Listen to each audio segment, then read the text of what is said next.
Doctors said she'd never walk, but this man refused to believe them. Like and subscribe to Inspiration Stories Box.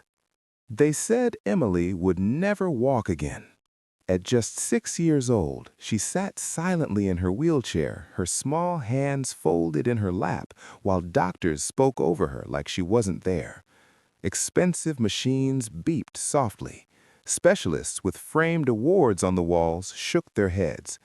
"It's permanent," one billionaire doctor said gently. "You should prepare." Her mother, Claire, felt the room spin. She had sold her car, her jewelry, even borrowed money she couldn't repay, just to hear the same sentence again and again.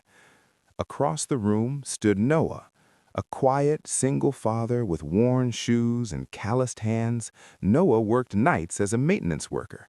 He wasn't family, he wasn't rich. He was just a man who fixed the lights in their apartment building and who had lost his wife years ago.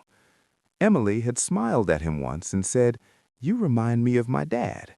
From that moment, Noah showed up every evening. He read to her. He stretched her legs gently the way his wife once taught him when she worked in a rehab center. He listened. When the doctors dismissed him, he simply nodded. "I'll try anyway," he said. At home, Noah built makeshift bars from old pipes. He turned his living room into a therapy space. Night after night, Emily cried. Her legs trembled. She fell. But Noah never raised his voice. "Again," he whispered. "We try again." Claire watched from the doorway, heart breaking and healing at the same time. Months passed. Then, one night, Emily's fingers gripped the bars tighter than before. "Noah," she whispered, "I feel something." He froze. "Stand with me," he said softly. Her legs shook violently, but they held. For 2 seconds, then 3. Claire dropped to her knees.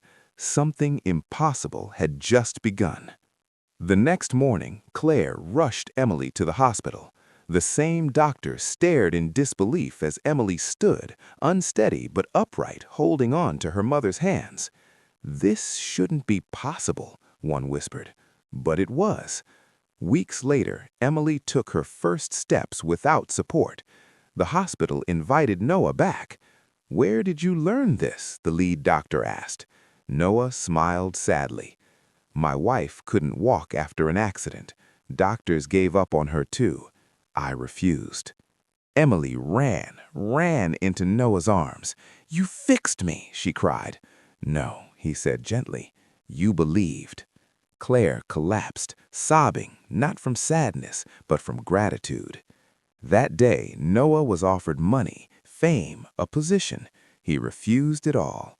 "I already have what I need," he said, holding Emily's hand. Years later, Emily walked onto a stage, no wheelchair in sight, graduating as a physical therapist. In the crowd sat Noah. When she spoke, her voice shook. "They said I'd never walk, but one man never listened." She looked at him. He wasn't rich, he wasn't famous, he was just kind.